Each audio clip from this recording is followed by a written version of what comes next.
quick, before you watch the video, it would seriously make my day if you subscribed.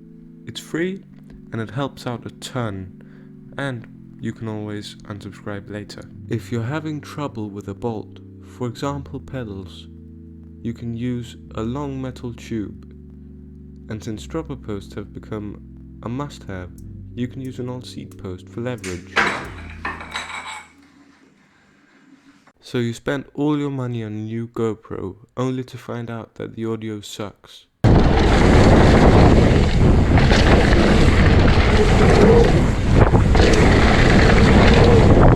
All you can hear is wind noise, and you're too broke to buy a foam wind cover off Amazon.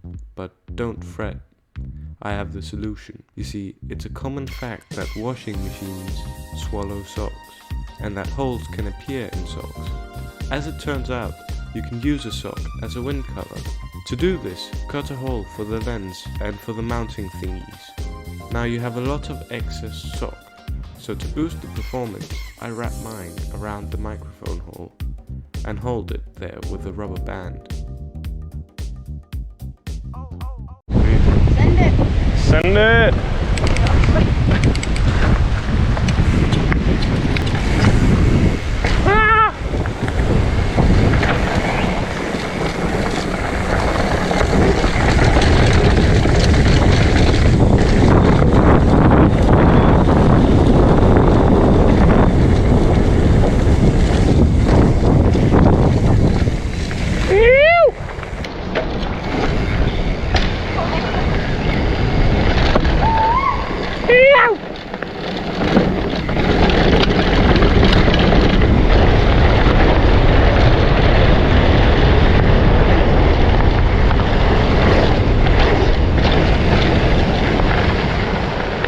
So now that you have crisp audio, you will need to mount your GoPro somewhere.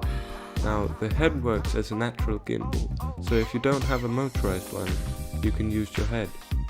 And if you have a newer GoPro, you can get buttery smooth footage. So you may have seen this, but holding your sticky mounts over a heat source, for example a flame, can result in your house burning down. I mean, the sticky mount never falling off. Just get it bubbling, and don't worry if it smells like anthrax, because that just means it's working. After a while, brakes become spongy. You can fix this with a simple lever bleed. To perform this, pull your levers in the entire way and lock them there with cable tie. Make sure to tighten them real good. The next day, just put on a funnel and pour in some mineral oil and pull the lever up on. If the brake is still biting super late, you can screw around with this adjustment.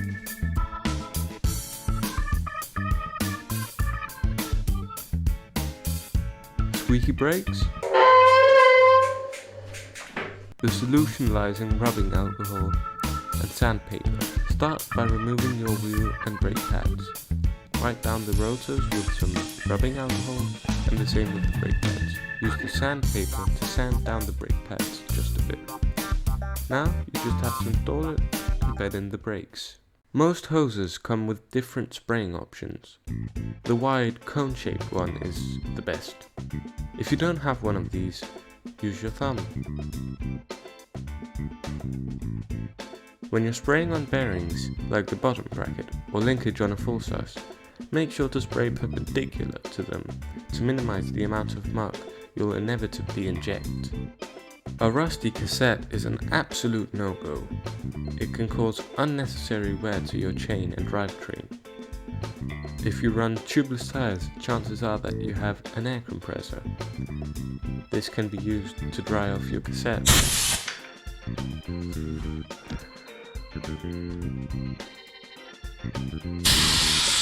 You can remove a quick link using slip joint pliers if you don't have the specialty tool. Just make sure to place it correctly. This, of course, depends on how you install your quick link. Is your suspension feeling like absolute sh*? Maybe you have your compression maxed out.